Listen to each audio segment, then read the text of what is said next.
After talking about it for years during live stream, I figured it's time to show the arcade collection.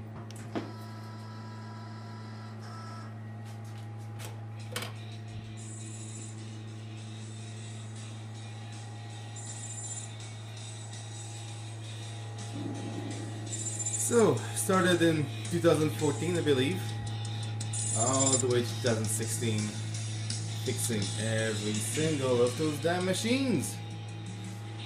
If you're new to arcade, or do not have an arcade yet, let me tell you something. If they're not already broken, they will break.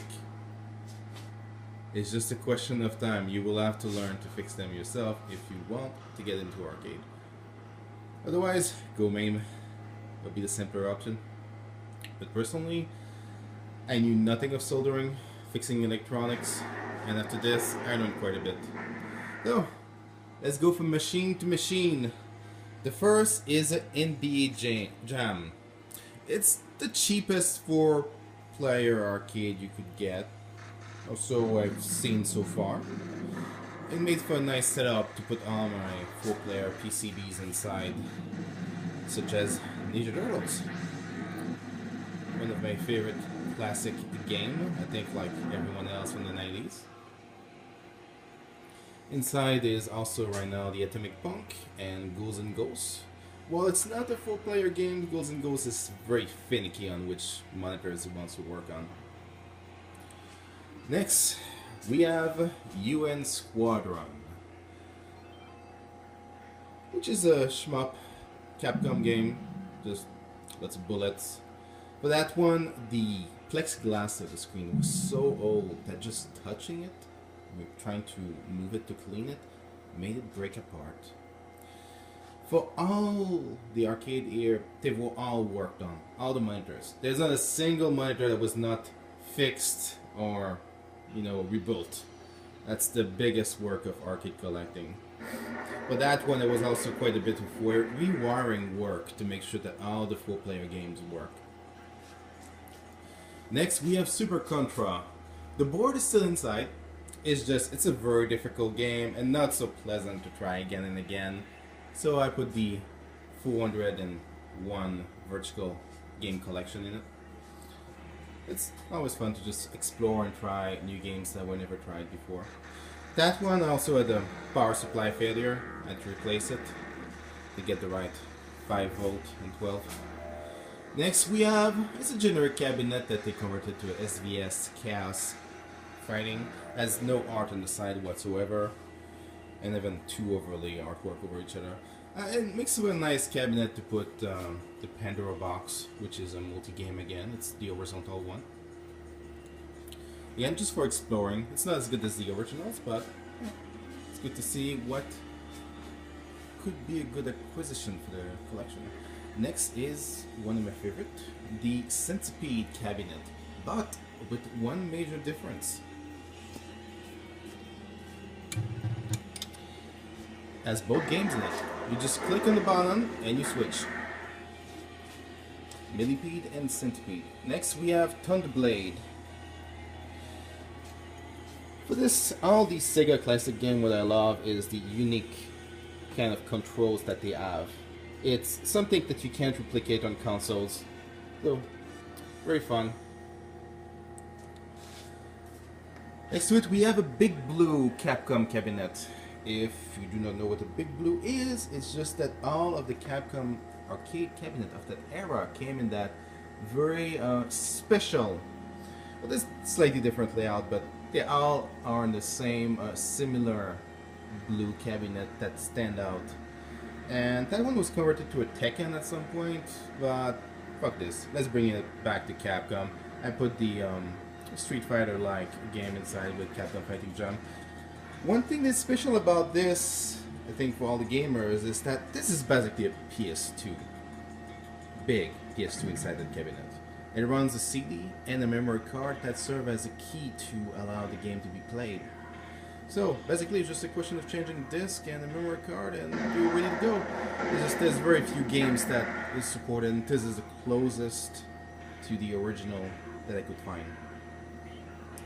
Next we have my childhood classic, the arcade that I used to play the most when I was a kid.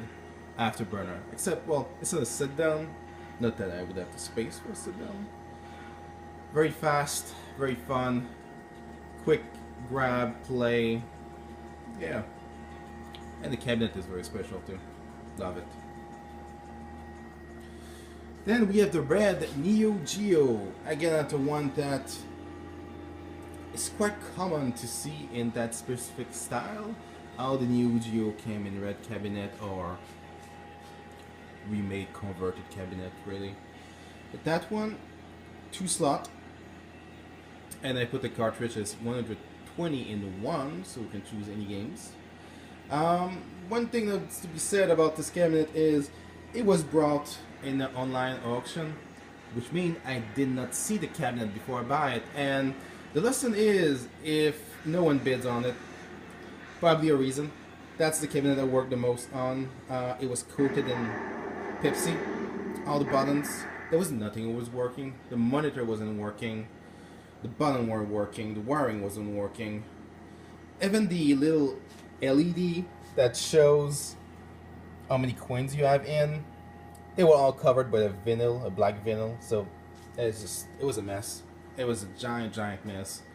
And there was absolutely no instruction online on how to fix that chassis, so lots of experimentation. Next we have the Miss Pac-Man. A classic. Always fun to try every once and then. And again, another little story about this one. And among the arcade community, we often hear, oh, it's just a fuse, right? Just a fuse. Just replace the fuse, the arcade will work correctly after. Well, this one I spent a lot of time trying to work on, even with some so-called professional trying to fix it. Lots of time, months, trying to fix the monitor, the wiring, the adapter, everything, and still having an issue. Change the fuse. The issue go away. It was just a fuse. It happens. It was the waving screen problem, by the way. Next we have roadblaster. Another game with spatial control, wheel and a pedal. I knew nothing about the game. I never played it until I had the chance to buy it in a big lot with other arcades. And I was trying it at their place and realized, hey, that game's actually fun. It's like a racing game but with guns. Yeah. For that price, I think I got that one for $100. It was really worth it. But nothing can compare to Robotron 2084. The cabinet I spent the most on. The cabinet I hunted the most for. So again, before I said arcade collecting, I knew nothing of Robotron. Never played it before. But this is the classic twin stick shooter. It is the arcade I play the most often. Probably every day. That's the one I would turn on. Just play 5 minutes, one game. Very fast, very fun. Frantic, and the score base is always fun. Next, a tiny gallag. Clearly not original.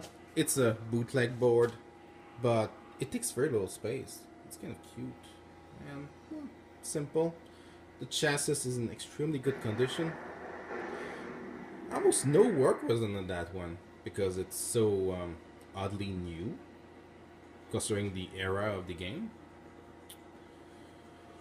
Then we have the alien in its corner.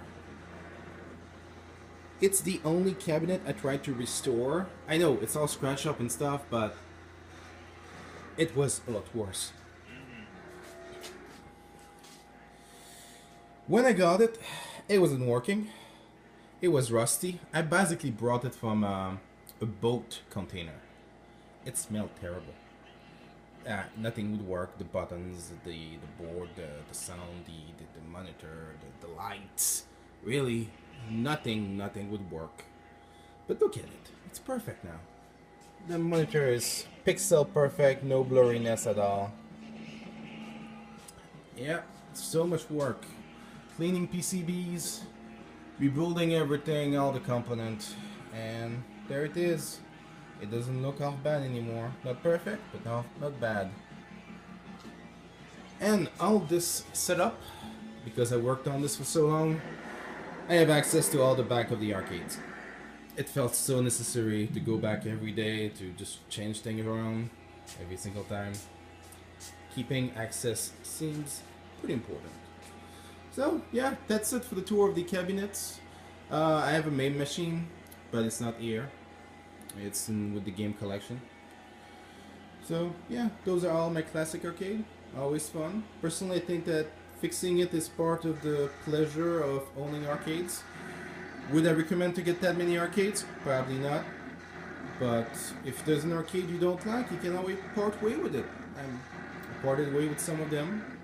I might part ways with the UN Squadron and the Alien. If so, personally I would love to have Outrun at some point to take that space.